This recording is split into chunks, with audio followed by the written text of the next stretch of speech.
Right, here we are then, back in the workshop. Not quite so cold today. So we've looked at adjusting the chain and we looked at the tension of the chain. So today I'd have a quick look at what makes a chain and how to lubricate it. Now, I've got a section of chain here. And this is a lovely bit of precision engineering. Does a very, very tough job. And it's put on a motorcycle in the worst place ever. It's going to get all the dirt, all the water, all the corruption, everything is going to come its way. When all the water and the muck is flying around in here, this chain, poor little chain's got to run through it, and it's got to keep supplying power to the rear wheel. So it's the last link in the transmission chain. The gearbox is fine, it's sat in there in a nice bath of engine oil, warm and happy, and it's not exposed to the weather or everything. But this poor little baby is sat there in the very worst conditions. So let's have a look at the chain and how it's made up. Okay, you see all the little links that hold it all together. That's all good, that's all very visible. And you see between the outside plates and the inner plate, the little O-ring seal there. And over these, over the things in the middle, the pins in the middle, you've got the rollers. These rollers are what engage with the front and rear sprockets and help it roll around the sprockets. So they take a fair bit of load. And they are wrapped round this central pin in here.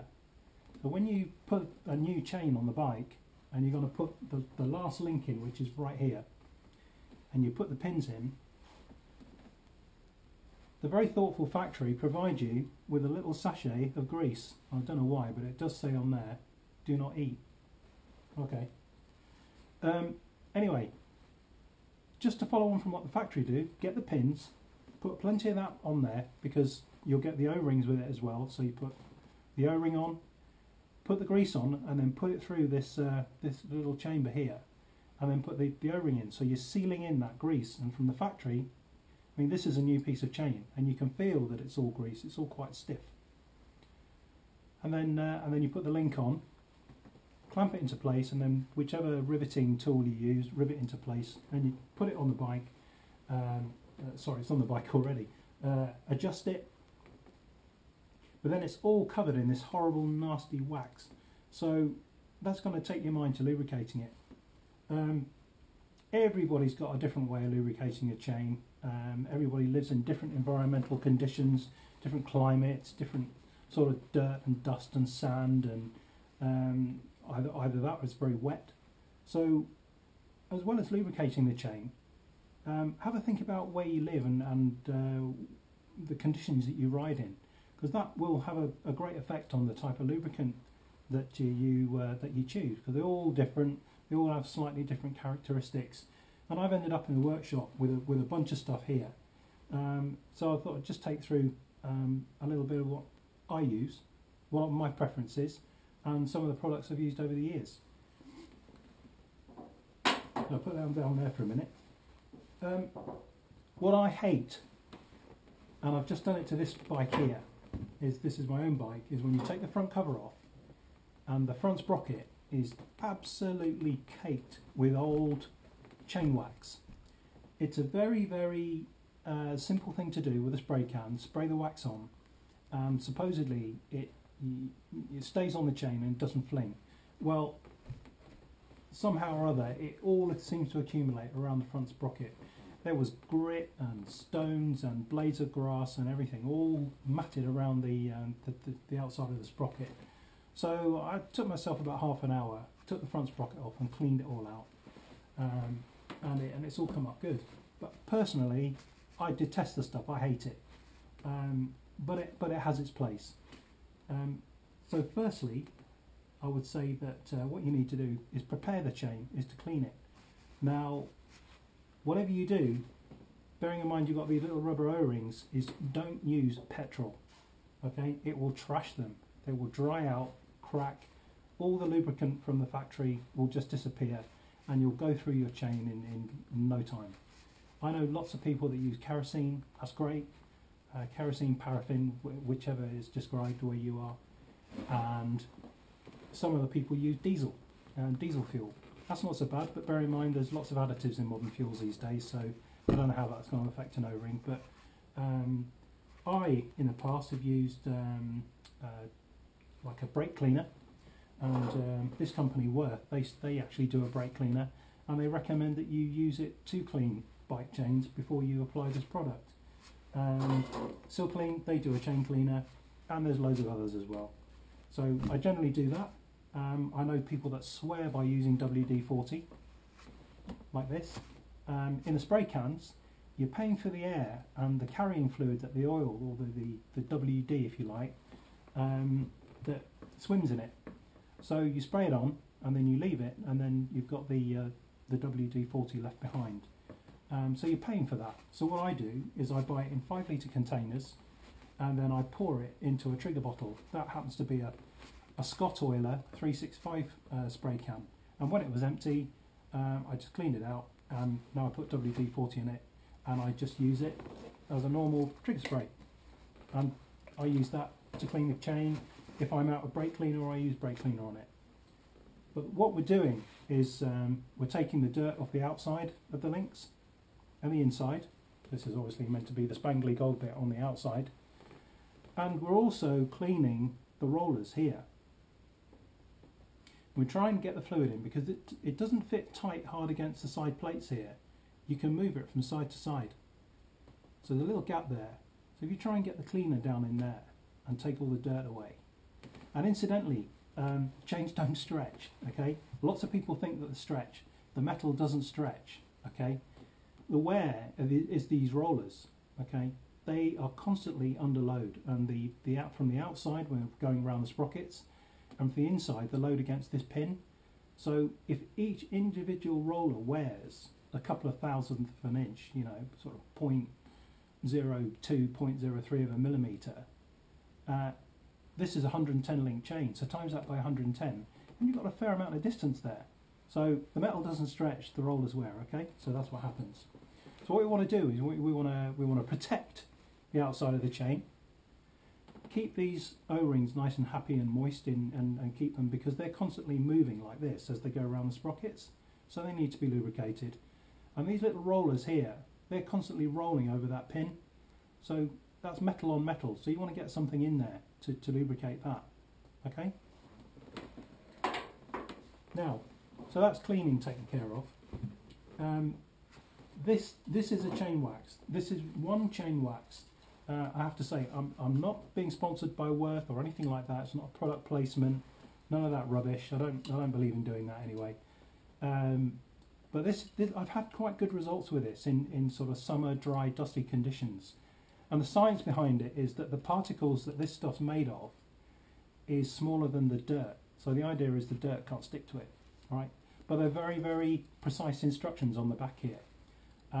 Because there's a fluid that the dry lube is in suspension with, and they separate, it recommends you sit here and you shake it for about 3 minutes. You know, that's really boring. I wish I had a machine for that. But it does say here, and it recommends using Worth brake and chain cleaner on the chain, so it's okay because it's O-ring and rubber friendly, so that's all right.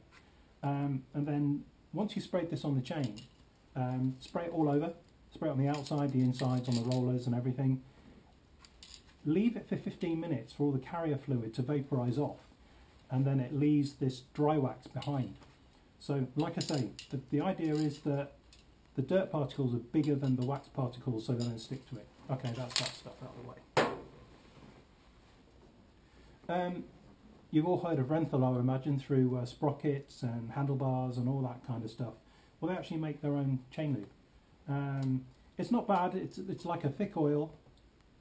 I'll just put some out onto my finger. It's quite cold in here, so it's quite stiff. Right, this is weird stuff actually.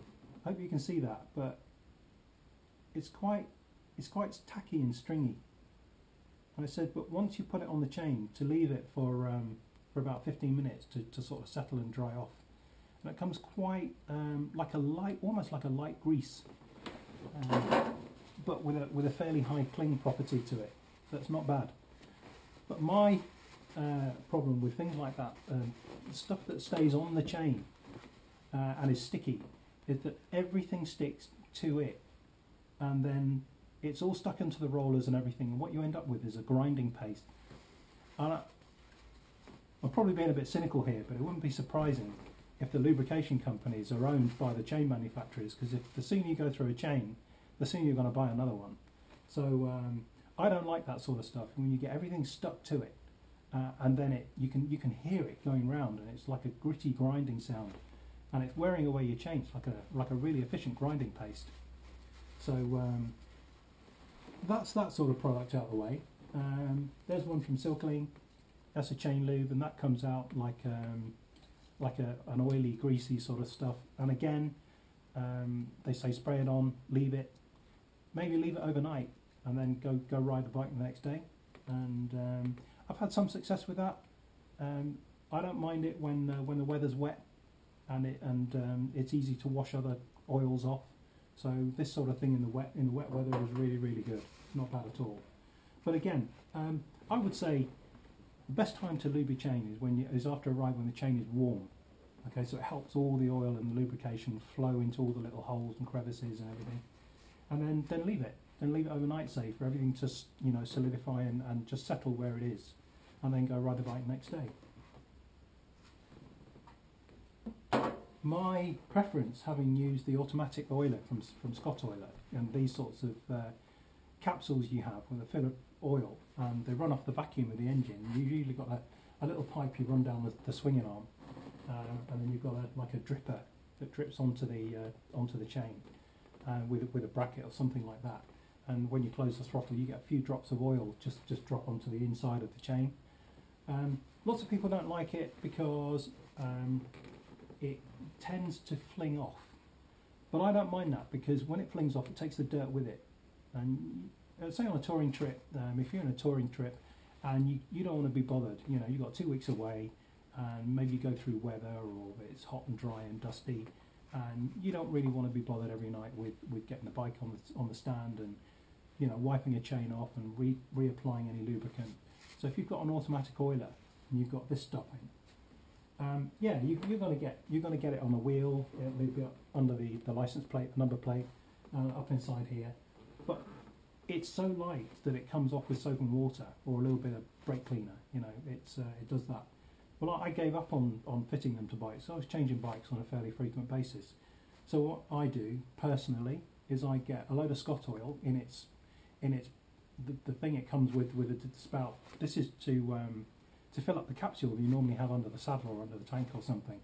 And I put the bike on the stand, and then I just apply this manually after a ride. I clean the chain, make sure it's not too dusty and gritty, and then I just apply a little bit of this on the inside run of the chain at the bottom here.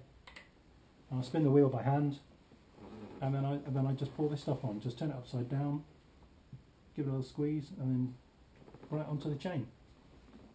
My personal preference, but that suits the sort of riding I'm doing. This bike is purely for summer. It's purely for leisure. I don't do many sort of long touring trips with it. It's just a fun bike. But if I was going away, I might fill something like this up with some of this and just put it in a little bag in a corner, or put it under the seat behind the light or something like that, and do that. So that's my preferences. Very easy to do. This has a really, really hard life, and they cost a lot of money. So like I said in the adjustment video, with a little bit of time, doing a little bit of maintenance, a little bit of lubrication, it'll save you money, and it will keep everything flowing nicely. All I would say is, make your own choice. There's any amount of products up there. Have a little experiment, see what suits you, but do something rather than nothing, I would say, and do it little and often, and you won't go wrong, and it will save you money. Okay, bye for now.